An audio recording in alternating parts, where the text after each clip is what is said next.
committee of the whole. We'd stand and have Mr. Kent lead us in the pledge. I pledge allegiance to the flag of the United States of America and to the republic for which it stands, one nation, under God, indivisible, with liberty and justice for all. I'd like to just take a minute of silence and collect your thoughts.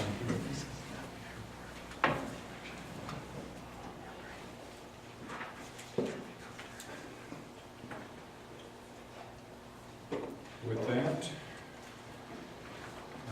I get a motion to approve the agenda as presented. Move. Okay. Second. All in favor? Aye. Any opposed? Okay. At this time, we'll open the floor for public comment, and we'll start here on my left. Anybody on the left side care to provide any public comment?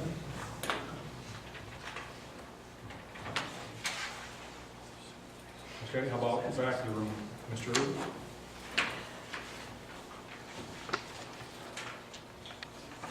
Good evening. Ed, 721 Porter Road. Find difficult at last meeting holding the mic and reading my notes that we had. We'll take Anyhow, care of it next time. I think this board did real good at the last meeting with the city, okay? All came together real good. They were very professional. Enough on that one. And, well, I guess in regards to the fire department, I still say that it's really not good that this board discuss the fire department or anything joint with the city or any of the community, where they can see what you're talking about, but you can't, because we video it. But what the city does, we don't know anything about what they discuss unless you go to one of their meetings. It just seems unfair to me. So anyhow, I want to move on to item 8A. Item 8A is about a waiver for capital fees. We're talking about on Thursday night's agenda. On Thursday night's agenda. Okay. Sorry about that. That's it. I wonder what our motivation is for that.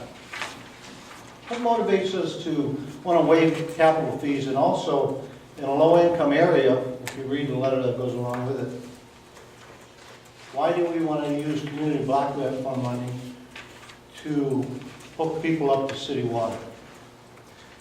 Do they have a problem with their well? We're talking about $4 grand to fix their problem by hooking them up to municipal water. Will they be able to pay their water bill? I mean, if they're low income, maybe they can't afford a water bill. Sometimes you get yourself in trouble here. And you're probably saying that it's because of arsenic. Wells are bad, okay? No, that's not true, because I have a well and I don't have an arsenic problem. By the way, the city does operate on a well. That's their prime source of water. I don't see any water bottles here, but Nestle is well water. Also, the township has backup wells for backup water. So we can't say it's well water. When you're talking about $4,000, you might be able to just fix their well for $4,000.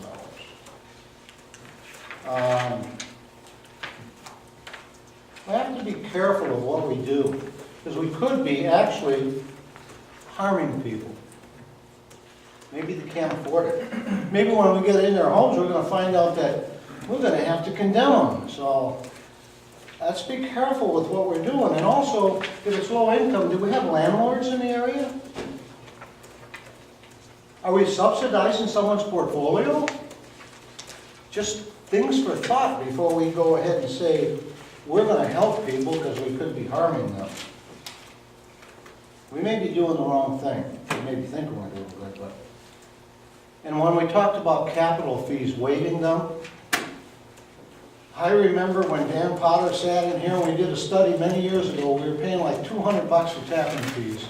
You can't afford to run the township like that, so they end up being $2,600. We have a Door to Highway extension we're going to need capital funding for infrastructure. Do we actually have the money to do that? can we really afford to waive capital fees? And it's gonna come back to haunt you. Is somebody else gonna say, come here and waive my IM fees? And create another problem. We had that problem on Holly Road when we were developing Buffalo Wild Wings and stuff down there. They wanted waivers. You have to be careful on that. And if we keep waiving this and we keep trying to get low-income people on municipal water, are we gonna end up like Flint? People not paying their bills, not being able to afford it? Well, we have to be careful there anyway. We need the infrastructure money. We really do. We all want to help people, but we don't want to harm them either, because we could be doing that. They might not be able to afford the bill. And there's really nothing wrong with well water. You can buy a treatment system for arsenic for $1,800 and problem solved. By the way, the board did just approve a well at Bicentennial Park. And I've heard no backlash about that. We're going to install one. So why don't we fix something for people? You know, what kind of message are you sending here? And what is our motivation? What's motivating us to do this? Does it help? Is it money? What is it? So I'll leave it at that. Thank you. Thank you, Mr. Any other public comment? Okay, with that, we will move on to our board presentation for this evening, and I think Mr. Jeff Sears is going to start things off this evening. Good evening, everybody. Good evening.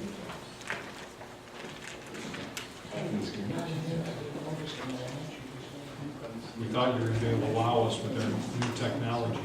Well, we certainly tried. Just wasn't quite ready yet. So we're going to wow you with this technology. It's provided by Real Engineering. Oh, it's your information that's gonna wow us. And that too, you're absolutely right, Kathy.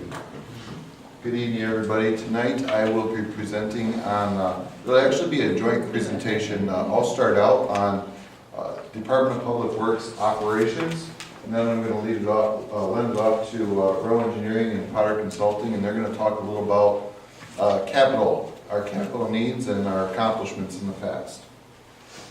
So this is a look inside our department and beyond. This is a little bit about me that you see up on, you should also have these presentations in your board packets. I've been 15 years in the public works industry. Ironically, this is the only industry I've ever worked in. I've been a public servant for my entire working career.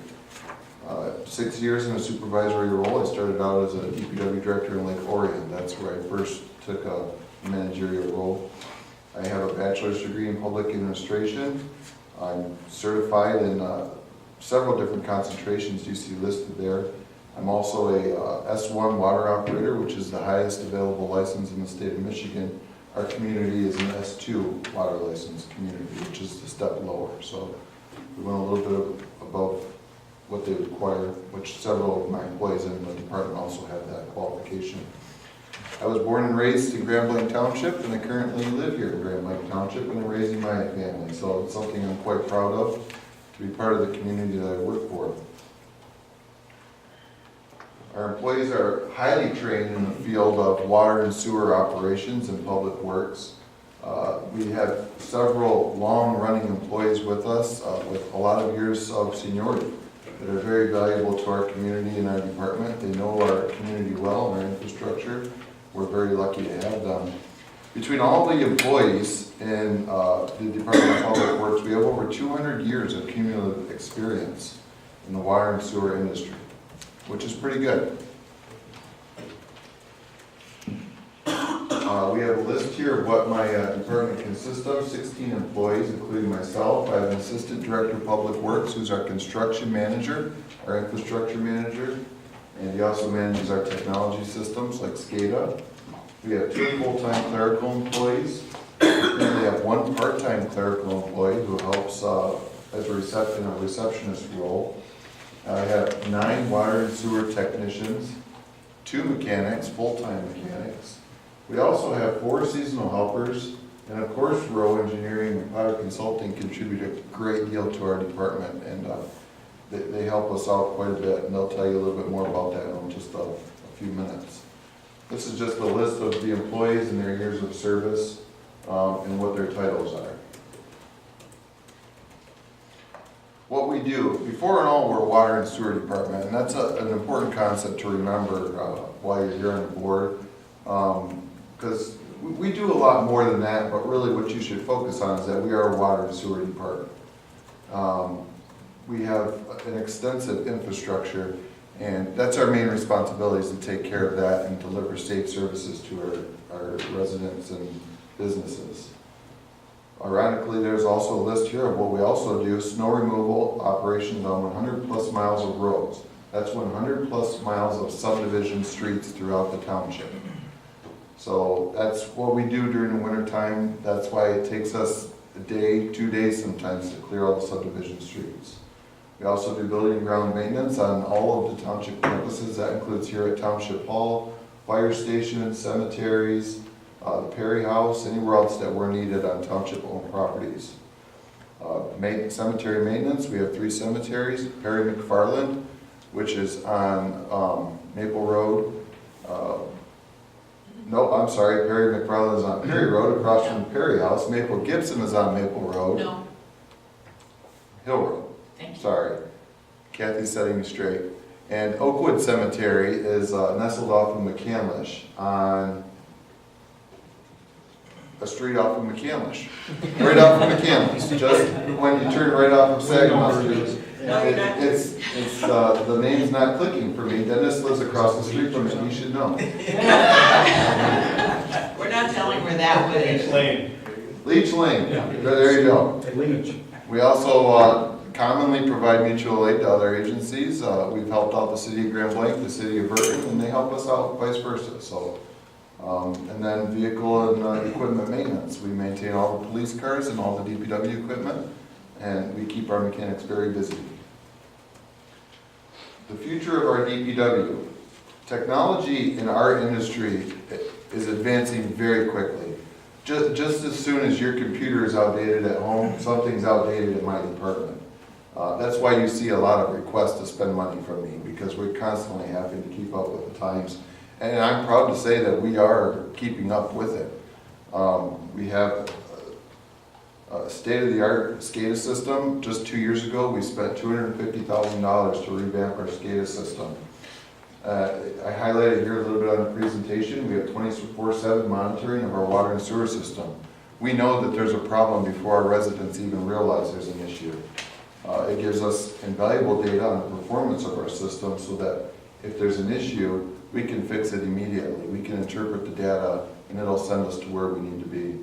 It alerts us, I said, to a problem quickly, and as we move forward, we can add security systems and all types of different stuff to our SCADA system. We're looking at adding generators from all the township campuses. We're also adding some things out at Bicentennial Park. They have a small lift station out there that we're going to add to it in the future. So there's really a lot of stuff that we can do to this system. And actually, if I go here, bear with me for 1 second, I could show you the system live as it is, and we'll just do this quickly, because I know I have a time crunch.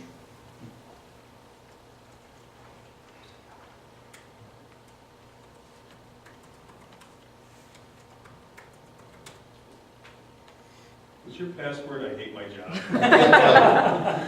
If I shared that, that would be a security risk. This is our live SCADA system. What you saw in the presentation is a screenshot. But I can look and I can see the elevations of how much water is in all the towers. I can look at all of our lift stations, and I can see what the levels are. If we have one, sorry, that's not supposed to happen. Perhaps I have one that's going to run here. That may be running. And we do. We have a pump that shows you in green right there. There's a pump running right now at our Wakefield Woods lift station. So this is invaluable information that we can see all the time. Yeah, I commonly look at this at home when I'm there. I know Dave Hobson, my assistant director, he looks at it at home, he has it up constantly. So we're kind of SCADA nerds a little bit. We are constantly looking at this, but that's good because it lets us know that everything's fine and it's a peace of mind for us. We also have our CityWorks Asset Management Program. For those of you who are not familiar with it, this is how we track every little job that we do in the township. From hanging a picture to changing a pump, we know what we did, when we did it, and who did it. And CityWorks helps us out with that. We also just made a very large investment in CityWorks. It's now cloud-based so that any one of my technicians or my employees can look at work orders and maps out in the field. They all have iPads. A couple of them have laptops. It's invaluable information that they have out there so that they can get jobs done quickly and more efficiently without having to come back to the building and do some research. They have it all at their fingertips now. Here's a little snippet of CityWorks. It shows basically where we look. These are all work orders that, these are all very old work orders that aren't necessarily in play anymore, but this is what we see, all the work orders that we can go in and look into a little bit further and get some more information. This is what our mapping system looks like on CityWorks. So I can tell you if there's where the fire hydrant is, I can click on a fire hydrant and see what kind of service request or work orders have been done to that fire hydrant. So where do we go from here? Like I said, you see me a lot here, and that's because our department changes constantly. The expansion of our infrastructure requires our operations to adjust. We have an ever so expanding residential areas throughout the township, including commercial, and that adds work to our department all the time. So we're constantly keeping up. That's why we need that SCADA system and the CityWorks and all the vehicles and everything else, so that we can keep up with the development in our township. And we're not getting any smaller, we're just getting bigger and bigger, which is a great thing. In coming years, we're going to focus on some intense asset management, so that we know where everything's at, how much it costs to replace it, how much it costs to repair it, what's been done to it in the past, and that will lead us to intense capital improvement planning, so that we know exactly where our rates need to be set, and that our residents know that things are being taken care of with their hard-earned money.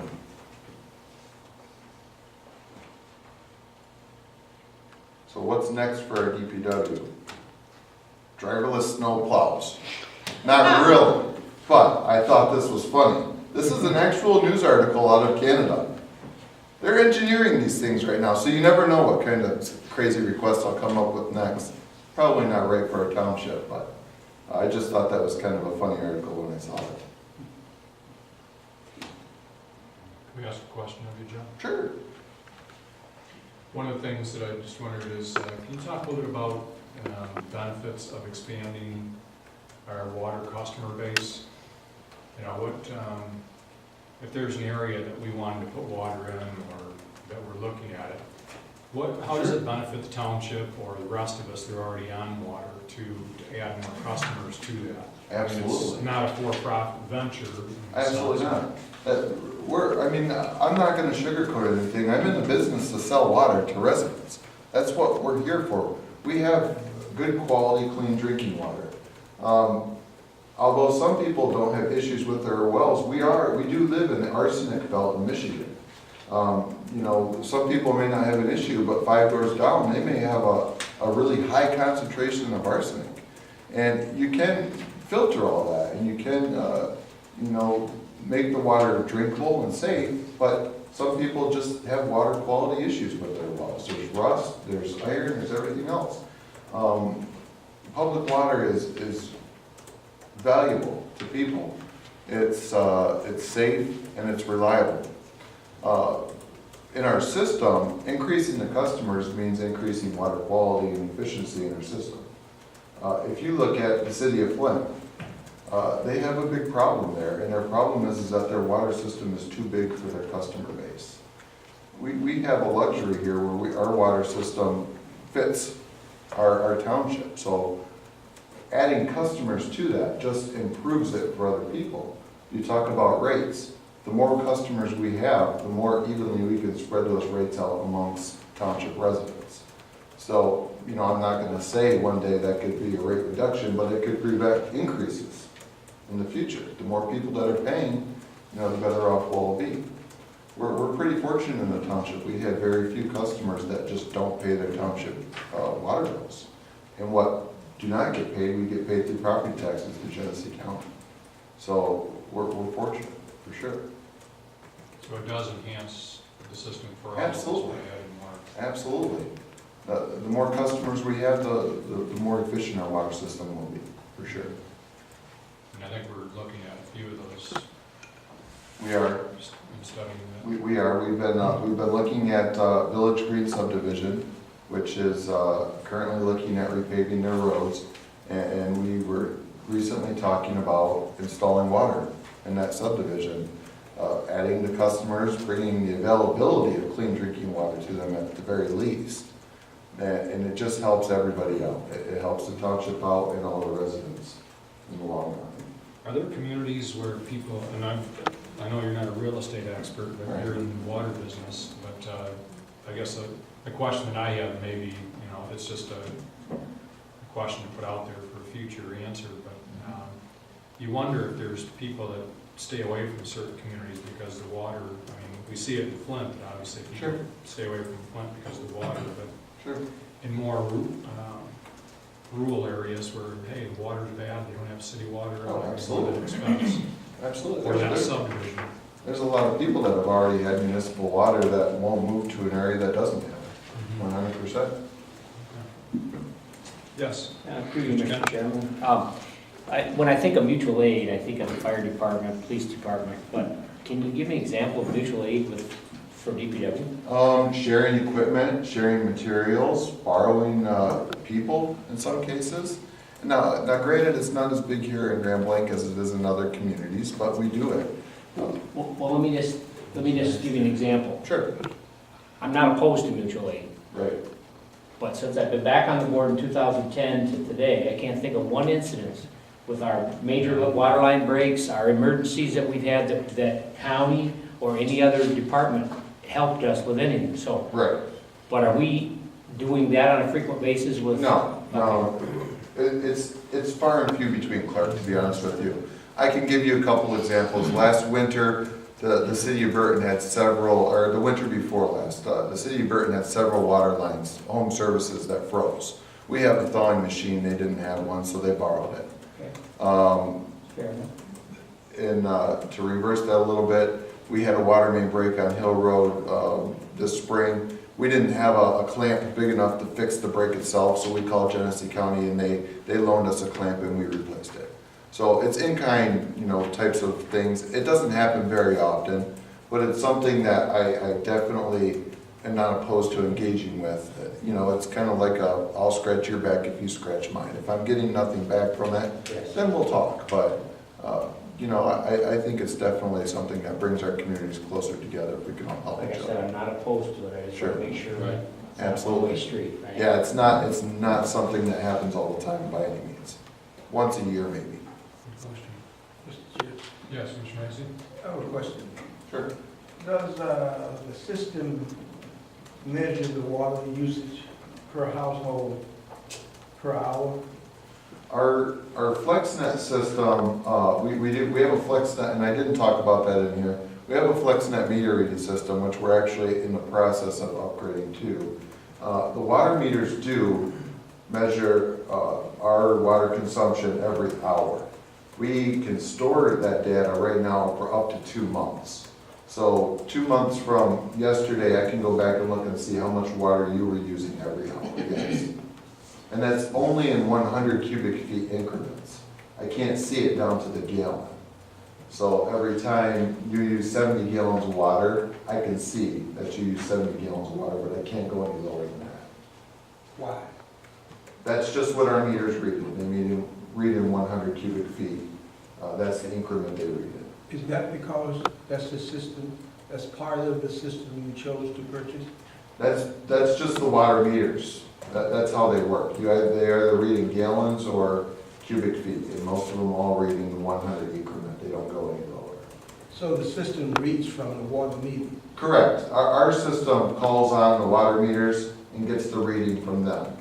The water passes through the meter, and our remote reading system collects the read off of the meter. So it's the meter, the physical meter itself that's set to read that way. Have you ever known your system to read inaccurately? No. Very rarely would it ever read inaccurately. The thing is with water meters is if they do get inaccurate, they slow down. When it's just like all of us, when we get older, we slow down. We don't go any faster generally. So water meters, you know, for the most part, they're mechanical. They're a positive displacement device, and if water's not running through it, then it's not going to read any water. So generally, if they are inaccurate, it's actually not in our favor, it's in the resident's favor. I can tell you probably 100% of the meters I've ever tested have come back 99% within the range of accurate reading, and if they have come back inaccurate, it's been in the resident's favor, which means they're reading slower, they're reading less water, not more. Mr. Mansur? Yep. Mr. Sears? Yeah. You asked a couple questions here. Sure. So in the snow removal for the 100 miles, Mhm. is that a set route of 100 miles, or does it change by need, or how is that done? Our routes change, they don't change very often. What we have, and I don't have the route map here on my computer, we have 4 different routes in the township. There's 3 routes that are up here in the northern part of the township, and then 2 that are in the southern part of the township. So, well, 2 up here and 2 down there. And we dispatch 2 trucks to each route. So those very rarely ever change. The only way they would change is if we had a lack of equipment, lack of personnel, or the need adjusted in another part. If we had a development boom, a new neighborhood somewhere else, then we would adjust routes. And those routes were selected how?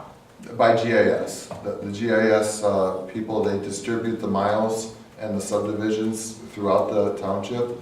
It's based on the amount of time that we can get the equipment to do each route evenly.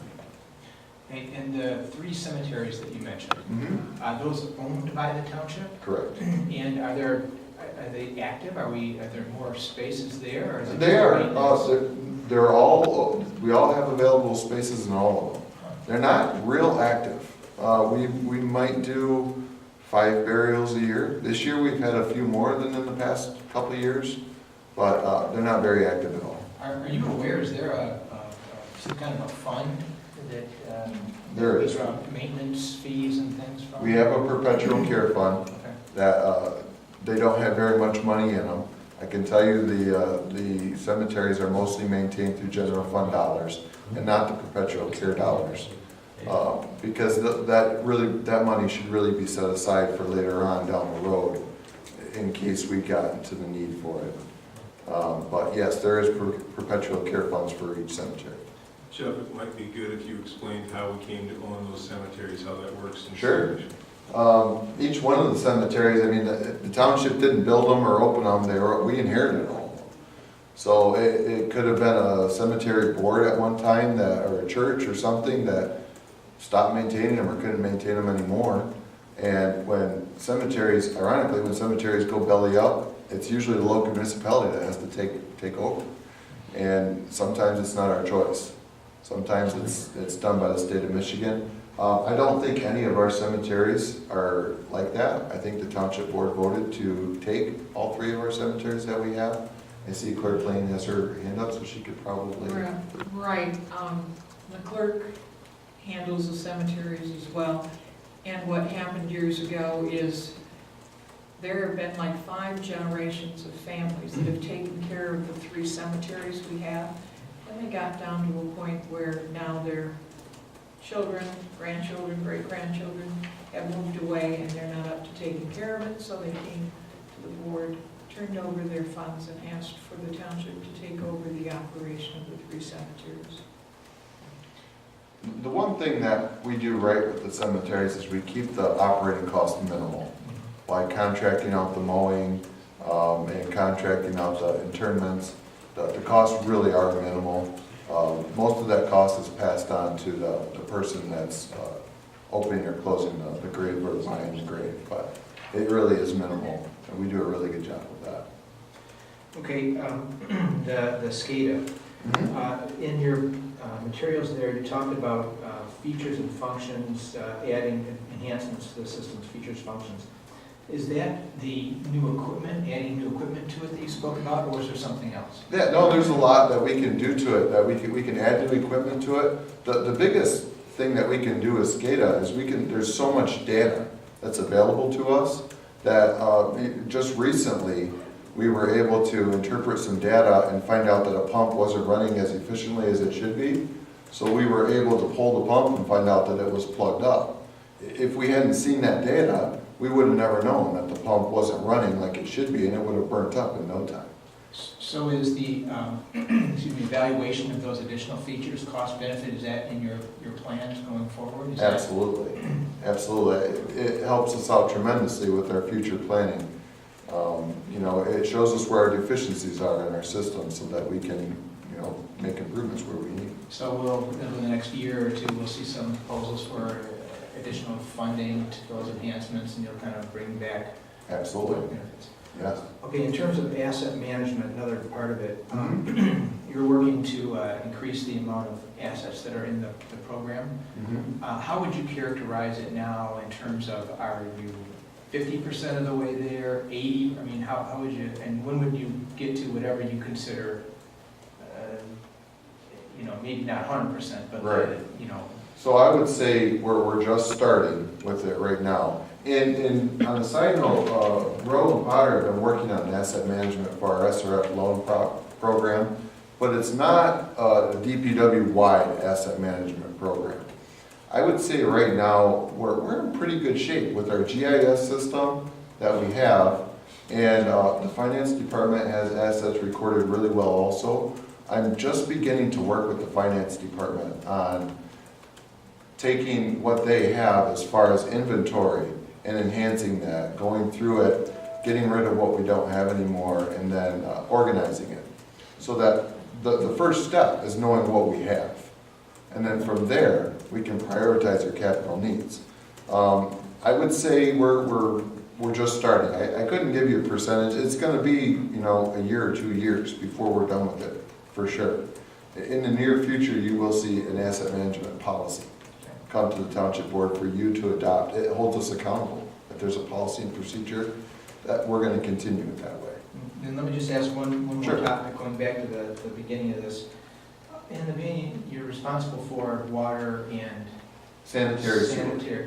Sanitary sewer. Correct. So when we talk about, sewers versus drainage. Right. Drainage is the county, Drainage is the road commission and the drain commission. and that would include storm sewers. Correct, Okay, yes. so sanitary sewers. Correct. The township does not own storm sewer.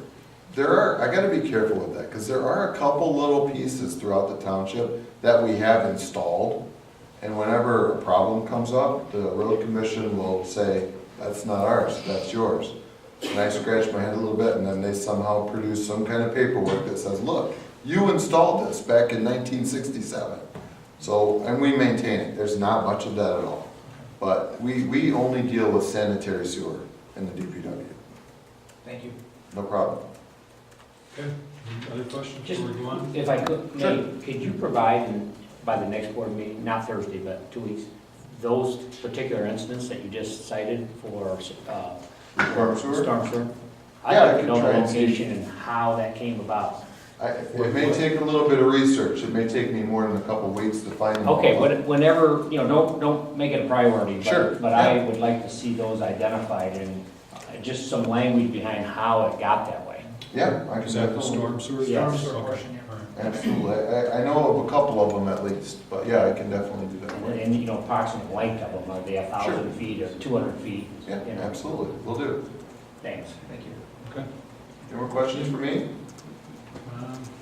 We'll bring you back up if there is, but Okay, Jack. Okay, next. Jack Wheatley from Rowan Engineering. Yep. Hi, everyone. Good evening, I should say. High level. I'm going to make this brief. What we're going to talk about is kind of the recent projects that we've done. I'm talking infrastructure, water, and sanitary sewer projects only. And part of this is for the benefit of the newer board members, because there has been a lot going on, and we kind of want to say why. Why is this? Why have all these projects happened in the past? What are we going to do moving forward, and why?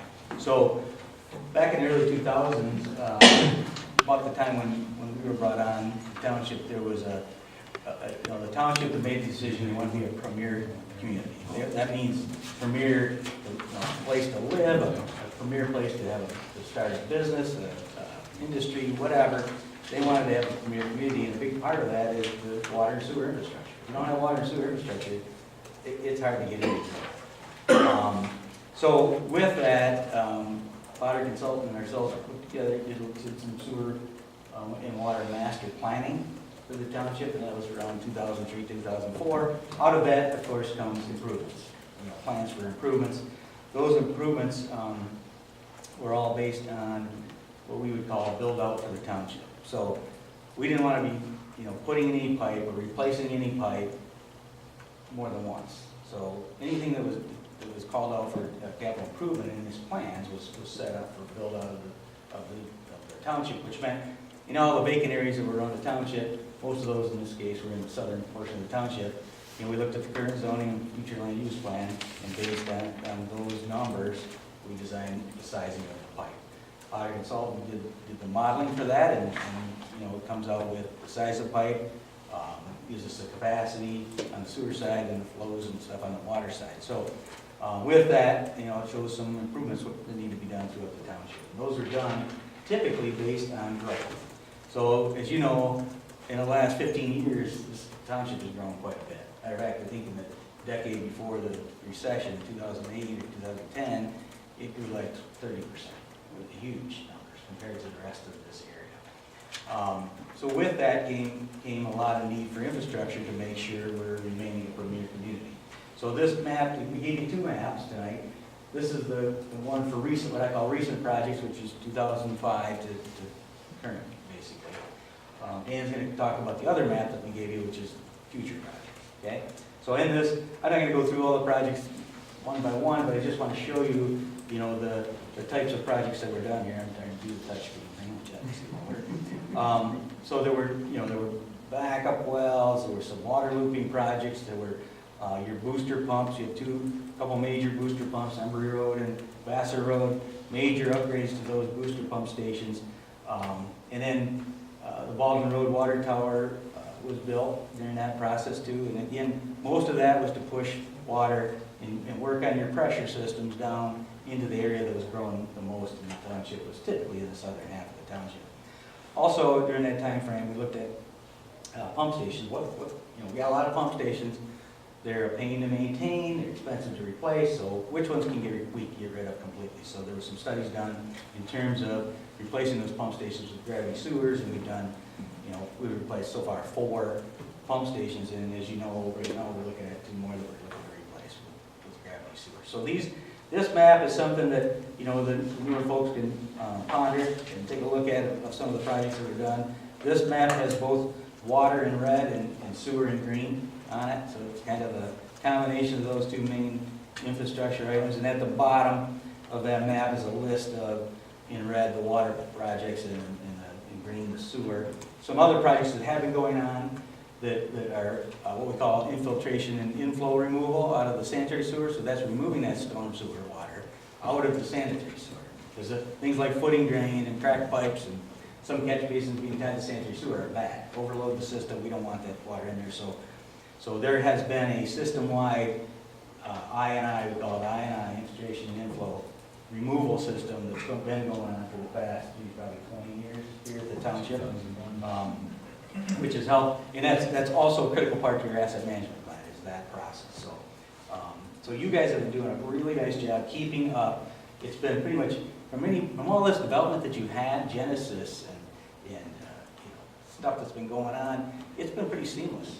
From their viewpoint, they don't ask if you have capacity, they just expect it, and they move in and they have it, because you guys have done a nice job being ready for it, modeling it, planning for it, setting aside the funds for it. And so these projects that are on this map right here are probably in the neighborhood of $5 to $6 million for water, $5 to $6 million for sewer that have been done over the past. And really, most of these, I should say, most of them have been done over the past 12 years or so. Okay? Any questions on that? Mr. Chair. Mr. Massey. What was the thinking behind going to a pump system? Well, the pumps, sewer, it's an elevation issue. So sometimes your nearest sanitary sewer that you connect to is up here, your development's down here, and you can't get there, you can't get uphill over the sewer because stuff flows downhill. So you have to pump it up. So anytime there was a development or something along those lines where they couldn't get to the sanitary sewer by gravity, they would put in an install pump station. So as the system grew, some of that sewer that got built, as those developments have been there a while, there have been lower sewers put in, and we found ways to connect to it to get rid of the pump stations. Did that answer? Yes. Any other questions? Got a few, but I'll wait till after. Okay, well, Mr. Potter's gonna be going over the future projects. Yeah.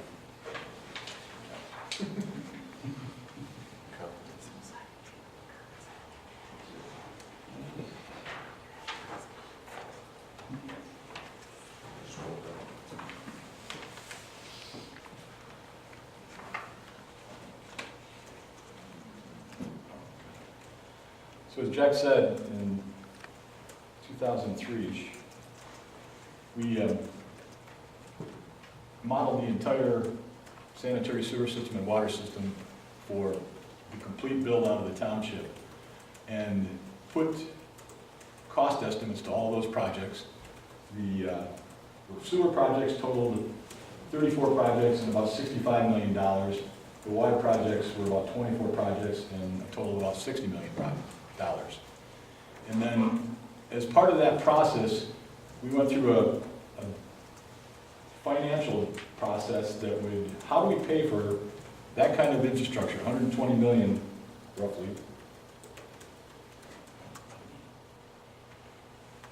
What do we pay for 125 million dollars for the infrastructure over 30 or 50 years? So we put together a capital improvement program and a capital fee that would cover the cost of all those projects over time. So as each home or each business was built, they paid a capital fee, and that was part of the total amount of money that was required to fund all of those projects. Primarily, we did it this way because it's pretty tough anymore to pass a millage to build water and sewer, because it doesn't benefit necessarily everybody in the township now that there's sewers and water in a lot of places. So you pretty much have to have some other mechanism to fund these projects, either through capital fees or through rates. And we'll probably end up doing a combination of those two as we have to bond projects. If a major project has to come up, we may have to sell bonds and pay for it with fees, rates for a while until we collect the appropriate capital fees. But up until now, the last 20 years, we've paid cash for virtually every project that we've constructed off this list. The only debt service that the water and sewer system has at all is for the SQIF program that we did to remove sump pumps about 8 or 9 years ago. And that's a very small debt that could be paid off. I mean, it's less than $200,000. That's a very small debt service. So you have basically no debt service in a water and sewer system that has capacity for growth and a system in place that provides for the projects that need to be built when and if you do have growth in a particular area. And that growth will drive the projects, and those capital fees will pay for those projects. So the system that you have in place, it works very well. It's worked for 20 years, and we don't see any reason that it won't continue to work in the future. The map that I've provided you is kind of shows the projects that we see on the horizon for water and sewer. The blue ones are in our water, and the brown ones are sewer. And all these projects we see, these are the first ones that we see on the horizon. And typically we take this look at 6 years out, and then we look at it each year, and we have discussion among the staff and the consultants and go, okay, do we see anything that's changed in this 6-year outlook? And if there's something, hey, we think we need to move this project from number 5 to number 1 or number 2, then we'll take that each year and we'll kind of revamp it. And then on a 5-year basis, we'll take a look at the entire process. We'll take a look at the assumptions. Has the zoning changed? Has the future land use changed? We see flows from the I&I data that we collect that impact something. So every 5 years, we'll take a look at the entire thought process that went through it, redevelop the projects, reapply the capital fees, and see if we come up or down. Now, in the last 10 years, we've come down, and part of that is because the projects that we've built have come in at under the cost that was estimated. So we've taken money off the CIPs as we constructed these things. Because when you're estimating the cost at planning level, obviously you have to make larger assumptions than you would at the actual design level. So if those assumptions come in good at the design level, then the project comes in under cost. So that's kind of the process that we've seen so far. And that's what we would anticipate going forward. And this is kind of an overview of the system. If anybody wants to sit down and get into the particulars of it, we can do that. It's probably an hour or two conversation as opposed to a 10 or 15-minute conversation. So if there's any questions, I can answer those. Yeah, it's kind of a broad look, and that's kind of what we're doing tonight, is just looking at where we're going. What does Blanc Township have to offer in terms of water and sewer that maybe other communities don't? I guess I'm just looking at, when we're out there selling or pitching Blanc to business or residents, whatever, what is it that we do that you won't get in other communities in Genesee County or Oakland County, what have you? Are there some unique things that we have? I think a couple unique things. One is there's virtually no place, if somebody said, I want to build this here, they couldn't get it built before we had the infrastructure available to them. So you have infrastructure, you have a lot of infrastructure in place now that can serve a lot of residential development and or commercial development. But you also have a plan in place that if somebody says, I want to build in the middle of that field, we have the infrastructure either available or designed or planned that could have it ready before they get the plans approved through the township and the state. So that's the big selling point, I think. I'll give you an example. We used to work every once in a while with Benton Township, and they've got developments that want to go into Thompson Road. The Thompson Road doesn't have public water. There's no water line. To get it there, it's going to be 2, 3, 4 miles of water that they have to put in. So they'll come there, but it's a lot easier going where there's already infrastructure in place and ready to go. And that Fenton Township issue's been on the boards for 15 years. We had this discussion with Fenton Township when I was still with the county 15 years ago about putting water down the Thompson Road. And yes, it's going to bring a lot of development on that Thompson Road corridor, but it's going to cost somebody $6 million to get the water down there. So it's having the faith to do that, and the township board here has had the faith over the years to put that infrastructure in place, realizing that will bring the growth. Yeah, Ms. Lane? Historically, gentlemen, Clark might remember, but Blanc Township was the first township around in 1971 when we started putting in sanitary sewer lines in subdivisions. And in 1980 when we put in our first water lines down Hill Road to handle subdivisions and made that our goal with Gould Engineering. So the first sanitary sewer that went in were people who lived here for years, were willing to put up bond money and pay for it as a millage to do the sanitary sewer, and then we went into the water business and required it of developers. Mr. Answer? Mr. Potter, I have a couple of questions for you. There have been some recent issues that have come before the Planning Commission. They're kind of all on the south end. One is related to the Del Webb. They're planning to add 53 units south of their current development, as well as, from what I can tell, they still have area to build in their original one. So are the projects here, do they comprehend that kind of? Yes, one of the key projects that we're watching on an almost continual basis is project number 1, and that's why it's called number 1. This is called District 6 and 11 Interceptor Sewer. And what the issue that you're talking about is this particular interceptor is very close to capacity. And we're constantly watching not only how many RUs, how many units go into that area from Del Webb and from others, and we also have sewer meters on that line in 3 locations, so we're watching what the actual flows are and also watching how many homes are being built in that area. And this is one of the projects that will probably go for bond funding, probably go to SRF if we can. And the trigger to it is we have to get to the point where we're close to capacity, but we build a new interceptor before we get to the capacity, get to a place where we have a problem. And that's easier to do if we do just sell bonds as a town. If we're going to go through the state SRF project process, we have to be this close to being at capacity in order to get funded, because they look at projects from a priority standpoint. They prioritize every project in the state and then build a list, and these are the first 10 or whatever get built. If they've got 20 million, they build 20 million worth of projects.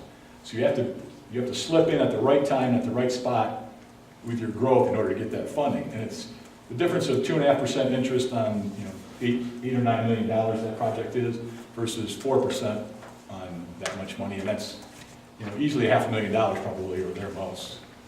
We'll rely on you and Rowe Engineering's expertise to get us that 2 points. And I see that was mainly around the sewer. Yes. So is there a concern with the water there? Water, we're fine. We have a 16-inch main on Vassar Road, a 16-inch main on Baldwin Road, and we built the Baldwin Road elevated storage tower, the 1 million gallon storage tower, to service that area. And the Vassar Road booster station services that area. So on that side, well, pretty much everywhere in town, but that particular area is well serviced by water. So the last thing that's before the planning commission and this board, as well as the technology village, which is also kind of in that corridor. I suppose that's a ways away because of all the things that have to get done, but is that comprehended in the Yes. plan here? If you see, what are those numbers, Jack, on this project? Budget for both water and Both. sewer. That's the Tech Village infrastructure that would be going in that area to serve Tech Village. Thank you. Mr. Chair, Yes, Mr. Mason? Mr. Paul, that 16 inches, is that ID or OD? ID. I have a question for you. One of the things that we are seeing is the Karagandhi, what do you want to call it, project being completed here probably this year, and just wondered if you wanted to speak to what kind of impact that's going to have on our township, if any at all. I know, for example, one of the things I know in talking to Maria Hobson is the amount of testing that we're going to have to do with our water supply is going to be huge. Sure. Karagandhi is going to be big for our township. Although our residents won't see a difference, we're definitely seeing a difference in our department already. We have several federal and state mandates that are coming down that are increasing our water quality testing substantially. And it's going to put a pinch on our department, but it's something we have to do to ensure the safety of the water in the new water system. So we have to do some additional testing this year and some additional testing next year, so that the state of Michigan and the EPA knows that the Karagandhi pipeline is safe for our residents. Undoubtedly it is, but this is just additional, just so that they can confirm it. And much of that regulation would apply even if KWA wasn't going to be here.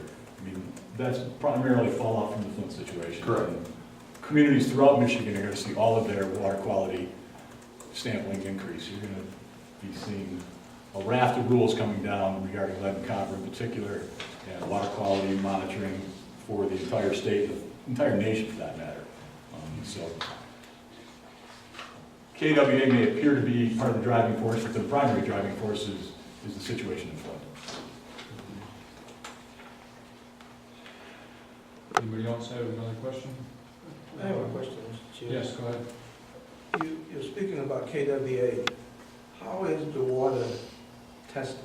I shouldn't ask how is it tested. How often will you guys be taking samples? We currently take weekly and monthly samples for our water system, and we'll continue the same thing. What we do is we're increasing our sampling sites, and we're also increasing some of our tests that we have to do. We're going to start doing some water quality testing, which includes stuff like water temperature, pH, stuff like that. Ironically, and mostly from the city of Flint fallout, our lead and copper sampling is going from 5 sample sites to 60. So, and lead and copper testing is a huge burden on our department, because you have to rely on residents to do it for you. We can't collect the samples, they have to do it. So getting people to cooperate is very difficult. I'll be sending each one of you a letter that has township water that way. So we're looking forward to it, but we're hesitant a little bit because it's going to bring a lot more work to us, but it's exciting also. The testing done manually or electronically? Well, most of the testing we send out. We collect the samples and we'll send it to a lab. We use the DEQ lab and we also use the City of Flint lab. So they're collected manually. They're collected, yeah. We have a technician that goes out and collects the samples himself. We have the same person that does it every month. So we have a What is the consistent. turnaround? Excuse me. What's that? What is the turnaround from the lab? Days. Usually, the DEQ takes a little bit longer, but the City of Flint tests our water in days. We get But I them. mean, when you say days, if there's a spike in it, If there's an issue, we know right away. And then we have to collect additional samples. And if the additional samples don't pass, then we have to make adjustments and solve the problem and notify the public. within how many days do you notify the public? There's certain parameters in the Safe Drinking Water Act, usually it's within 24 hours. So if somebody had a sample, a bacterial sample come back negative or positive, you would, in our additional samples also came back positive, there would be a 24-hour public notice and a boil water advisory. And you've probably seen boil water advisories in the news, not from Grand Blanc Township, but from other areas. But I'm concerned, why you don't have the electronic testing? I'm not sure electronic testing. So you're collecting samples from a residential home? Correct, Okay. manually. Okay, could you set up some apparatus where you could collect samples before the water goes into the home? Generally, we have to collect them from the end user point, which is a kitchen faucet, a bathroom faucet, because that's the water they're using. We can't collect them before the meters, we have to collect them at an end user point. So we're actually testing the water that they're using. Correct, the requirements for sampling is actually put out by the EPA. We have to follow their parameters and their guidelines. They tell us how to collect the sample, where to collect the sample, and when. So we don't have any option, we have to follow their procedures. Mr. Guzak? Yeah, when the water comes from, our water is coming from Detroit, correct? Correct, it comes from Lake Huron and Port Huron. Right, From so- the Detroit water system. Right, Detroit water system. So when it comes out of there, it's tested before they even send it to us to a certain level, Absolutely, right? absolutely. It's meeting tested all and those treated. requirements before it's put in the lines and then brought up to us, Absolutely. okay? We have to, we do the testing because we do store the water and Right. distribute the water in our own distribution system, so we have to test the water ourselves also. But yeah, it's tested far before it gets to us. Right. And then, of course, with our towers and stuff that's circulating through there, you're making sure it's circulated properly, so Well, it's not, as much as you can anyway, so. the water turns over so often, Right, the towers, they empty and they fill up so often that you get enough turnover in the water, you don't have to worry about any kind of circulation in the tower. But right, yes, we make sure that the water's turning over. right. And that was all part of the plan, to make sure it's, Yep. clean water, it's water that's Absolutely. moving and that type of stuff. Correct, To make sure when it gets to the home, it should be, which is, it should be good, except once in a while, it could be the pipes in the house or something else that causes. absolutely, which is more reason for more users. The more users we have, the better water circulation, the better efficiency we have in our system. Just two quick things. One is, one of the things that the metering system does allow us to find out when there's a break in one of the lines, like we had this Absolutely. winter. We end up paying for the water regardless of whether it's used or whether it's spilled through a broken pipe. But do we have much of a problem with people not paying their bills? I mean, is that an issue? We don't have a big problem with that at all. And like I said, delinquent usage goes on taxes. And you're looking at the possibility that we could go to monthly billing as opposed to? We've been examining monthly billing. There's been a huge call for it from our residents. We certainly have the ability to now that we don't send somebody out to manually read meters. So we have been investigating that. Obviously, when that happens, we'll bring it to the township board, but we're not quite ready there yet. All right. Any other questions? Very good, thank you very much, John. Thank you very much.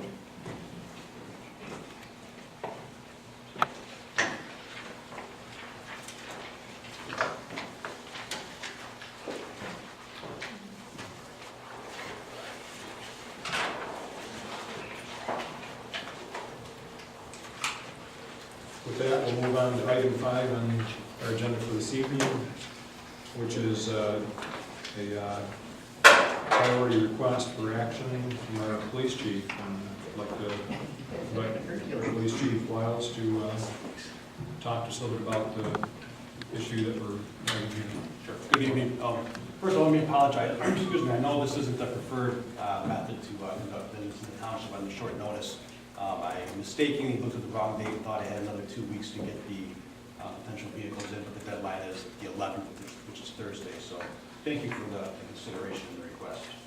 I'm requesting to replace 3 marked cruisers in our fleet. We have a fleet of 17 vehicles. 3 of those vehicles are high mileage and ready to be taken out of service after consulting with our fleet mechanic, Steve Shilcutt. I'd like to take out 3 Tahoes. There are 13 Tahoes, all of them over 100,000 miles on them, and replace them with 2017 four-wheel drive police package Tahoes. Total price for 3 vehicles and ancillary equipment is $128,865. That had been considered before in our capital projects for the budget and is in the capital projects for the police department budget this year. I would be pleased to make that motion, Mr. Chair. Okay. Second. Motion seconded. Mr. Massey, you had a few questions. Did you Yeah. get your answers that you were looking for? Yes, thank you, Mr. Chair. Chief, I have a few questions here. Sure. And I'd like to get some more information how you operate, Okay. how efficient you are, okay? Is the maintenance law part of the resale value? Whenever we maintain our, Steve Shilcutt maintains our vehicles every 3,000 miles. Kicks the tires, changes the oil, the wipers, that kind of stuff, and maintains a log of all the services that he does on those vehicles. It is not part of the resale. What I mean by that is, when we take a vehicle out of service and are ready to get rid of it, when it's, we typically put it on govdeals.com and it's an auction site. He mentions in the description of that vehicle, this vehicle is maintained every 3,000 miles, no major issues with the vehicle, but the maintenance log is not attached to that. Occasionally, Steve says that potential buyers will contact him. He'll review that log with them, but he doesn't display it on the site for GovDeals. Thank you. Another question. What is the exterior condition of each vehicle? The exterior is good. We go to great lengths to try to keep our vehicles clean and in good shape and not dented up or ripped up. You know, in many respects, the police department is the face of the township. We have a billboard driving down the street, several billboards a day on each shift driving down the street representing the township, and we're not going to have vehicles out there that show the township in a poor light. Okay, my last question is, what is the estimated resale value of each vehicle in your own estimation? Yeah, two-wheel drive Tahoes, which are the ones I'm proposing to get rid of and put on GovDeals, somewhere between $7,000 and $9,000. Now, get into another question. One of the reasons you probably want to get rid of these vehicles is because you don't like to have high mileage on your vehicle. The resale value is not as much. But that's part of it. I mean, obviously, the higher the miles on that vehicle, the less resale you would get out of it. But it's also a maintenance issue. The higher those miles you get on those vehicles, the more maintenance that we have to do internally. That they're out of warranty, there's no more warranty work on these vehicles, and it almost starts to nickel and dime us. So we try to get them out, 120 roughly 1,000 miles.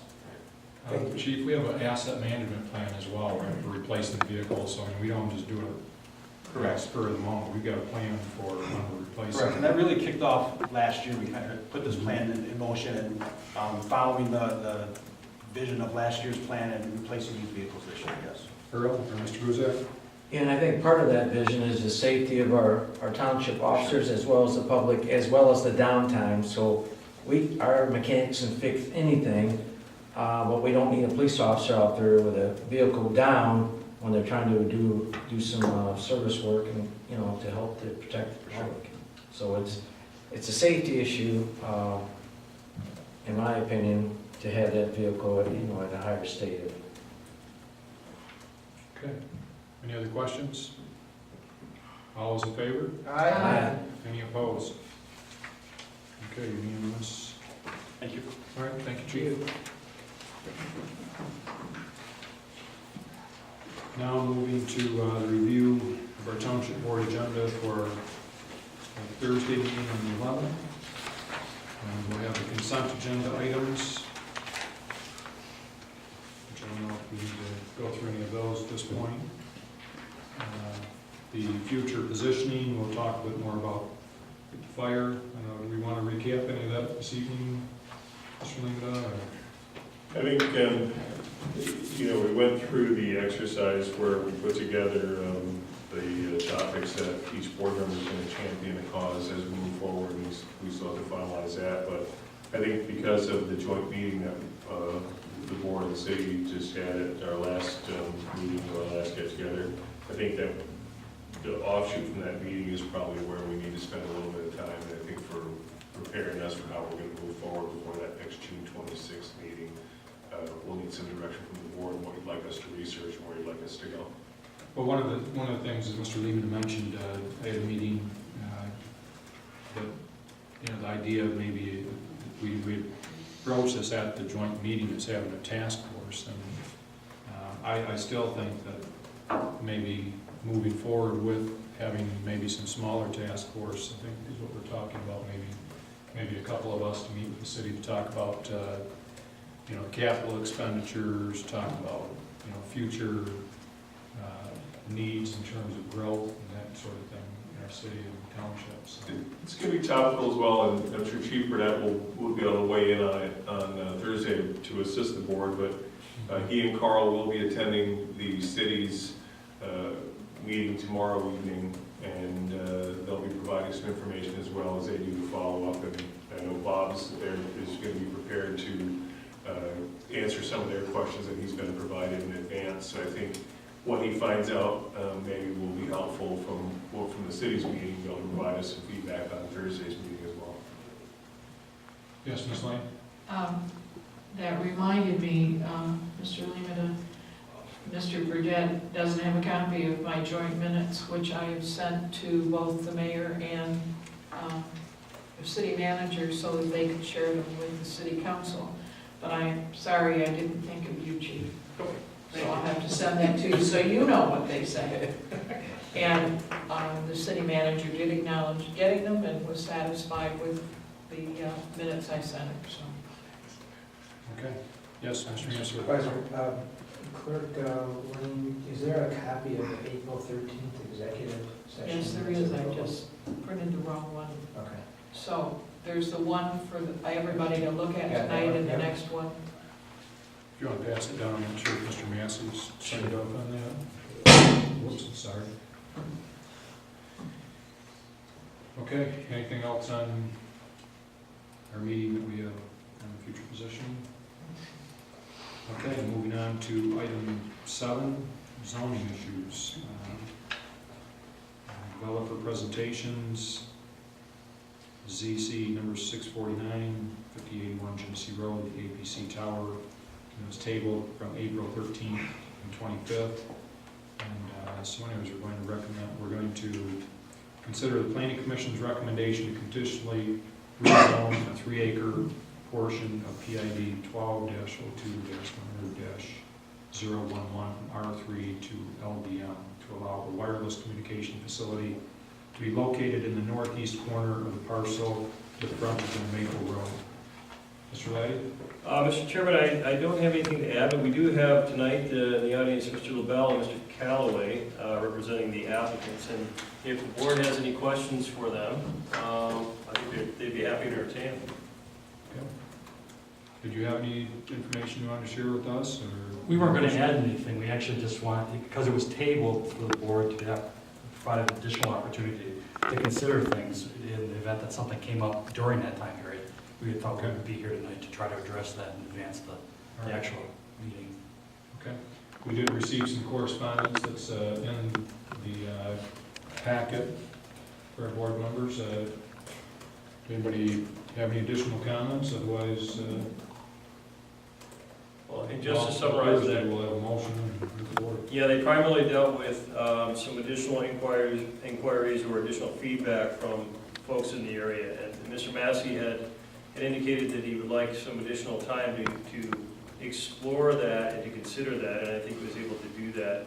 And the results, at least the conversation I had with Mr. Massey, I conveyed to you in correspondence, and then I think you also saw maybe 2 written correspondence from residents in the area. So I don't want to speak for you, but just thought I'd update him on the conversation that we had. Absolutely, you're absolutely correct. Yes. Okay. Yes, Mr. Yeah, I Guzzo. just had a question. I know that they're proposing that tower. How much above the tree line is that gonna be, or is it gonna be below the tree line? Well, it sort of depends on what you mean by tree line. I mean, Well, the top of the trees, okay, is the tower gonna be, how many feet above the top of the trees?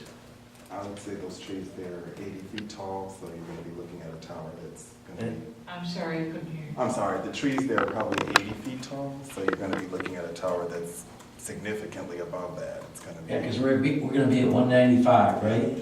Yes. And the trees are only at 80 feet. Yes. yeah, the issue you're talking, the reason why I asked that question is because it's a matter of perspective. Just try to draw this quickly. If this is where the tower is, this is where the viewer is, and this is where the tree is. If this tree is 80 feet tall, and this is 195 feet tall, this is not the scale, obviously. What they're going to see above the tree line is going to depend upon where they make their Yeah, if perspective. I'm looking this way, I just want to see the actual distance between, because if I'm looking this way, I'm gonna see them both. okay? Yeah, but nobody looks from here. You know, nobody that far is 180 feet in the air. So they don't see 100 feet of space above the tree line. They're looking from the ground level. Right, but you're looking this way, I'm saying I'll look this way on Genesee Road, so I can see this one goes this high and this one goes that high. If I'm on Genesee Road, I agree with you, then I wouldn't see the difference. Okay, I'm saying the other way. all right. I was just trying to Yeah, answer the thank you. question. Okay. Mr. Mansour, you have your hand? Okay. All right, with that, we'll move on to operational issues, and the board will consider request from DPW Director Sears for a one-time waiver of drinking water capital fees to supplement the CDBG grant award for water connections to homes in the presidential streets, which is in the northwest section of our township, which is on the east side of Fenton Road and south of Maple. Mr. Sears, do you want to talk to us about that? I'm happy to. Before you have a request to waive capital fees for a CDBG grant project that we were awarded this year for the 2017 to 2019 funding years. We were asked as the DPW to put in some projects to submit the CDBG so that we made sure we were fully funded and that we would not lose any of that money like we may have in the past. So we did, and subsequently we were awarded for a couple of our projects. One being the connection of homes that are currently serviced by private wells to the public water supply. There are very strict parameters in CDBG, which I'm sure most of you know about because you've heard about it before, on what you can and cannot do with that money. Connecting people to the public water supply is one project that you can do. We were awarded $40,000, and we would like to connect as many homes as we can. We are in the process of obtaining quotes from contractors to hook homes up to the public water system. We're estimating it's going to be around $4,000 per home. If it were that cost alone, we could do about 40 homes. If the capital fees were included, we would approximately do half of the homes that are there, probably a little more than half. This is, the CDBG area is a low-income area. It doesn't mean that all the families in there are low-income families, but it's been classified by Genesee County Metropolitan Planning as a low-income area. So this is the area we concentrated on because we knew this is the area that would get funded. We will do a publication to the residents that live in the area. We'll send them all letters, and we will tell them, we'll notify them about this program. We'll educate them on the well water and the health effects of that, and then the public water supply also. It'll be a first come, first served project. We're not gonna force anybody to hook up to the water system, but those who want to can, certainly. The reason that I would ask you to waive the capital fees again is so that we can get as many of these families to connect as possible. Many of them may not have $2,600 to pay that capital fee. We could tell them, you're responsible for the capital fee. And I would tell you probably most of them will turn it down because of that.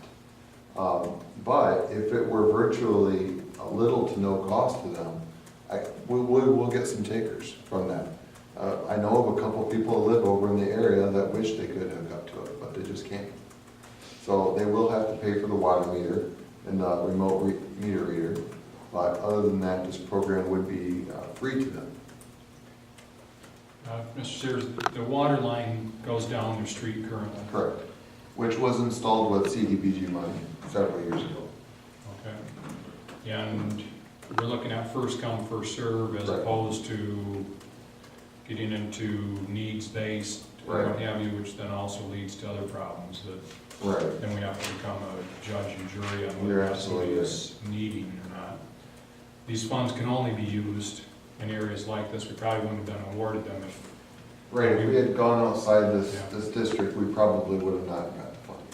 And we included in everybody's packet the Perry House, which has received, I think, 1.4 million. So it's been kind of the recipient, and they told us that there's no more money going Correct. that direction. So we needed to come up with other projects that would be eligible if we want to get money coming to our area. Correct. We were also awarded about $100,000 to do ditching along those streets in this area also. We're working with the road commission. Which is very badly needed in that area. Correct. There's a lot of flooding. Yeah, Mr. Kennedy?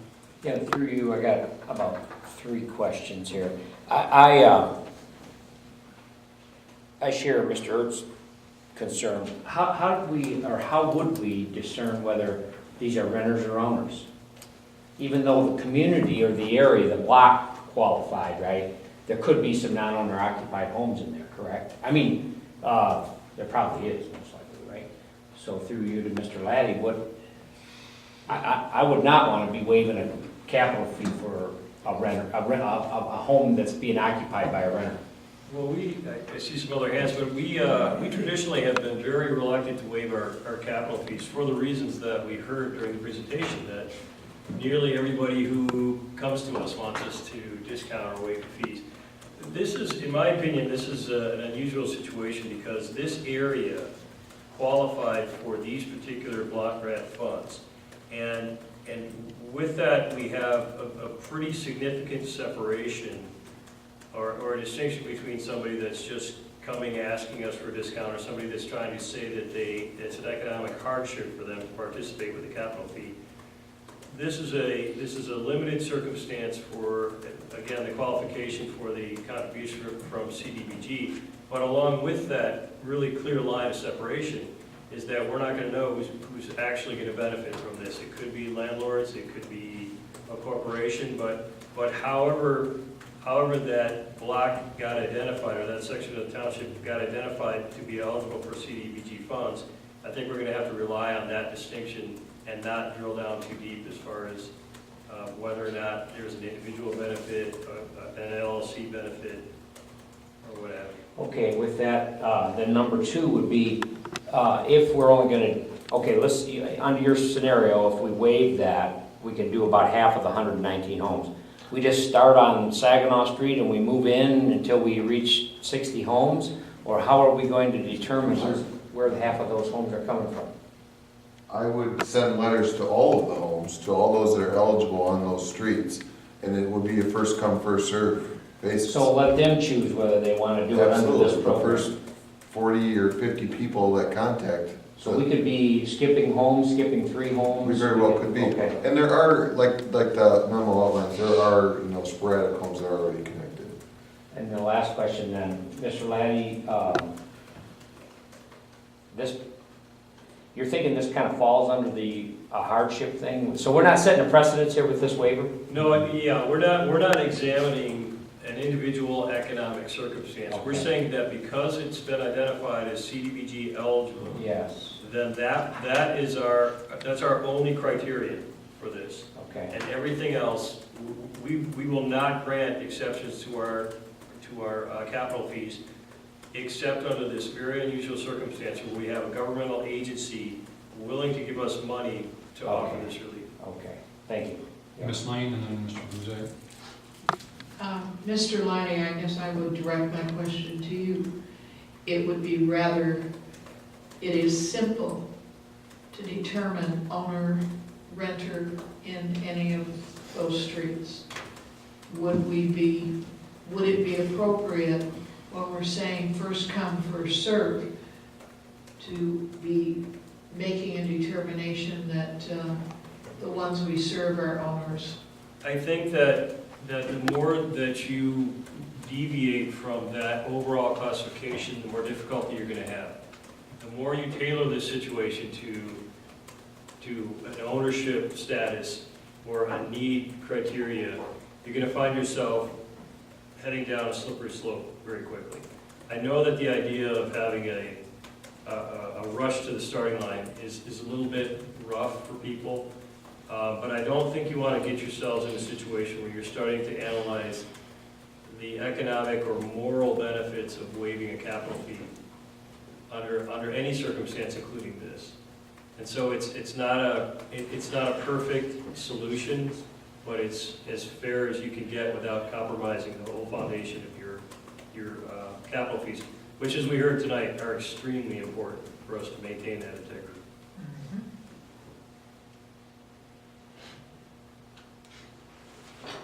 Okay, Mr. Bouzet. Yes, so the capital fee that we're waiving is what, $2,600 per home, is that correct? Correct. And then I know there's about 120 homes out there, and so how many homes do we expect to waive it on? Is it really gonna be 60? I'm hoping that I'm estimating that we're gonna connect about 40. That's all going to come in, depend on what the quotes come in to run the actual lines into the homes. So To do the physical water tap, and to run the line from the main into the house.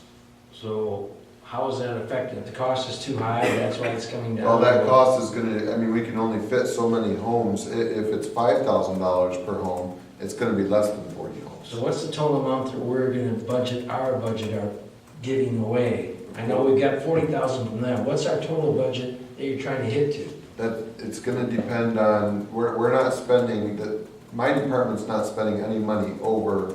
Oh, I know, we're just giving up $2,600, so I'm trying to figure It's out, gonna is there a depend on how maximum many amount? homes. The maximum, I don't have a maximum, because I don't know how many homes it's gonna be, Earl. So it could be 50 homes times 2,600. It could be 50, it could be 30.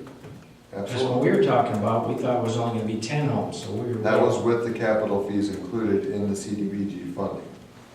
Is that the way that you're gonna go? No, I'm gonna waive it, we're gonna waive the capital fees, and the CDBG funding will only go towards the connection costs, which is the physical water tap and the line going into the house. Right, and then if the other people, that's gonna dwindle people too, because if they can only afford so much, that's gonna weed out the people, right?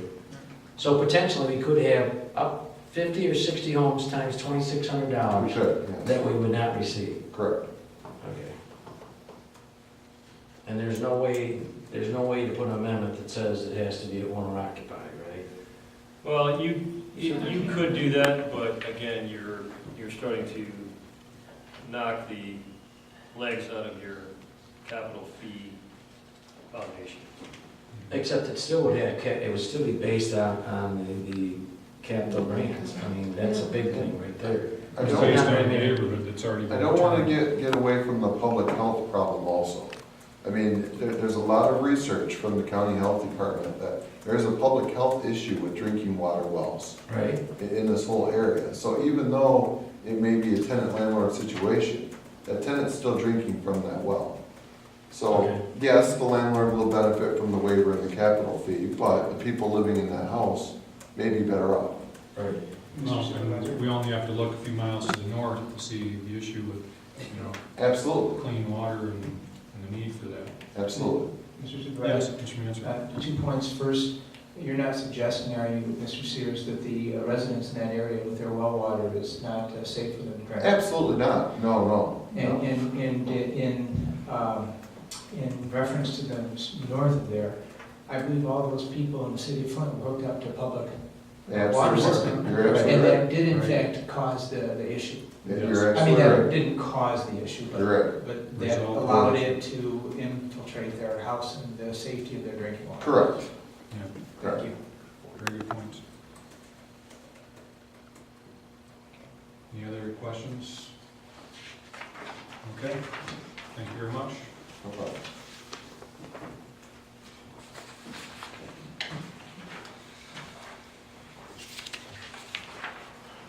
Going to our next operational issue, the board will consider a motion to accept the recommendation of DPW Director Sears to award the Holly Road Water Tower painting contract to Seven Brothers Painting for $431,000 to be paid from the water fund account.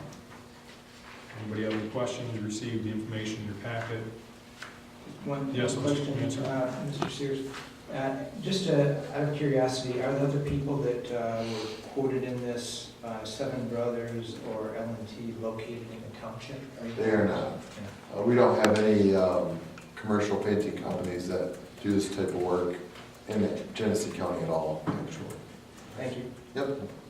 But this was, excuse me, Yep. but this was bidded out all across the. Absolutely, all across the nation. Right. Because there are bigger firms that come in and they locate whatever. Correct. A few of these are out-of-state companies. Right. Thank you. Okay.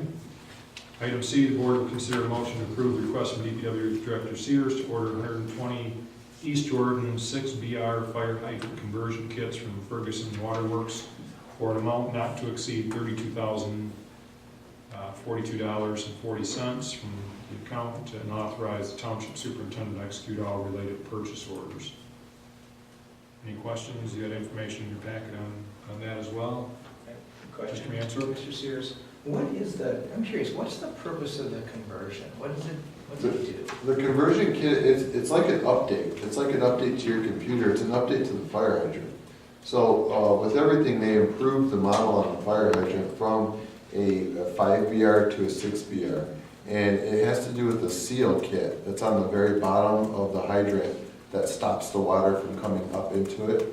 And it basically allows the function of the hydrant to operate much smoother than some of them that we have right now. The 5BR hydrants hammer pretty badly, which causes an issue. If firefighter Bob over here were to go out and open one of those hydrants and it hammered like that, it could cause a water main break or several water main breaks. It could cause damage to the hydrant or his equipment. So we've identified several hydrants out in the area that have that defect in them in the seal kit. And this is basically going out and we just take the top off the hydrant. We have a tool that takes the seal out and we replace it. So you physically take the above ground or the visible piece off? Yes. You replace some seal and then put the other piece back down? Yeah. Is that kind of what it is? Okay. Yeah, there's a barrel, obviously you can picture a hydrant that goes all the way to the bottom. Yep. And we have a tool that reaches down there and unscrews it and brings it up and we just replace the seal and put it back. Thank you. Sure. Any questions on that? I have a question. Yes, Mr. Massey? Is that a connection seal? It's a seal for the water itself, to stop the, because we have dry barrel hydrants in Michigan. In Florida, you have wet barrel hydrants, which means there's water in that hydrant all the time. Yes. In Michigan, we want to stop the water down below the frost line for obvious reasons. Okay. So that seal just stops the water from getting up into the hydrant, it stops it at the main. Okay. Next item on the agenda, item D, board will consider a motion authorizing the clerk to advise the Genesee County Metropolitan Planning Commission, Grand Lake Township Board wants to extend our community development block grant cooperative agreement with Genesee County for fiscal years 2018 through 2020 as requested in your letter of April 24, 2017. Probably something we could stick in the consent agenda, but we put it on here instead. Anybody have any concerns with us continuing our participation with the CDBG funds? So just a question. So this is just puts our, kind of gets our foot in the door there, and then any subsequent plans to actually apply for those things and spend them would come back through the board. Yeah. Go ahead. I checked with the community development block grants. In the fall, we will be getting the materials to complete for what projects we want to do. in the next system, but they have within their system the need that everybody that wants to continue has to renew this agreement. Mr. Lehman? It comes before the board every 3 years, and this last one was $190,000, so it's a considerable amount of money that we can do. Some blight removal, we can tear down homes, where there's certain things, it's very closely controlled about what you can use the money on. And so you'll see it before you every third year. This one was an award 2017 through 2019. The one in 2015, when I first arrived at the township, we actually had some funding that was not utilized, and so we kind of vowed that we would keep looking for worthwhile opportunities to invest this money back in our community. We don't want to ever have to give money back again like we did a couple of years ago.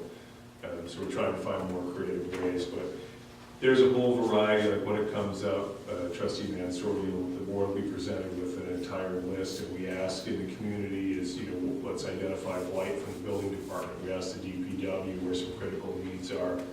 We look, anywhere we can find at the senior center, sidewalks, all those kind of things. We put a list together, the board prioritizes it, and when we find ones that we submit, then CDBG will actually approve which ones they're willing to fund and then send it back to us, and then that's how it gets generated. So Yes. Mr. Lehman, so this CDBG is the same type of thing as we saw earlier, the same funding source as the other thing. So are you suggesting that other uses for that money are things like blight removal and other? And I apologize, the board clearly hasn't seen this yet, but we do have a list of what we had funded from last year, and I'll get that list out so that the new board members see exactly what we had funded and how we plan to spend the $190,000 we were awarded. Thank you. But just to clarify, they don't write us a check and then we spend it on the items we choose. They dictate that it's going to go towards this specific project and that. Sure. Right. Mr. Guzan? But we did have an extensive list that we built up, just in case they wouldn't qualify certain ones, so that there would always be something out there that they could grab and we would not lose the funds. So we've got an extensive list that he'll provide later, so that we are getting as many funds as we can. Right. Ms. Lane? There's a regular, when you get to this project, besides getting a list, there is a public hearing. And you have to have a mention in that public hearing of everything you want to include, because if it isn't mentioned in the public hearing, it cannot be included later. Right. That's what's on our list. That's why you got to use this, right? Right. Well, there's a possibility somebody else doesn't use their money, and we could end up, if we have a project, we could get it. Good for us. Okay, next item, item E, the board will consider a motion to approve the annual renewal of the financial software service support fee with BS&A software for the period of May 1st, 2017 through May 1st, 2018, in an amount not to exceed $32,663. Any questions? Mr. Lena? The prior board members will recall that last year, these things used to come due at various times throughout the year, and last year we decided to combine them, and we asked BS&A to prorate them and get them so that we have to deal with this only before you once per year rather than have it come through like 4 times a year as different modules, service agreements came up. That's why it's before you. This is we combined them last year and got them to prorate it, and God said it's going to come out on May 1 of every year. And that's why you're seeing it. This is one time for the year for all BS&A software support. I like that. Yeah. Any questions? Yes, Mr. Mason? Is this software, is it necessary that the software could be updated? It is not only necessary but critical. Everything, when you see the accounts payable, the cash receipting, everything, almost everything that we do in here is controlled by BS&A software. We are the #1 suppliers to municipalities everywhere. In fact, this year we've invested some additional general fund monies into training, and we had BS&A come and do one-on-one with our HR department, with our finance department, with our assessing, building, DPW, everything across the board, so that we could actually provide, the BS&A is so complex that no matter how many years you've been working with it, we don't know what you don't know. And so we decided that the best thing to do is to bring people in and actually do some one-on-one training. We found it to be highly effective. So it's critical to our overall operations, from taxing to billing to finance to whatever, in payroll, the whole 9 yards. So yeah, I'd say it's critical, and these updates are run on a continual basis. Okay, anything else on that?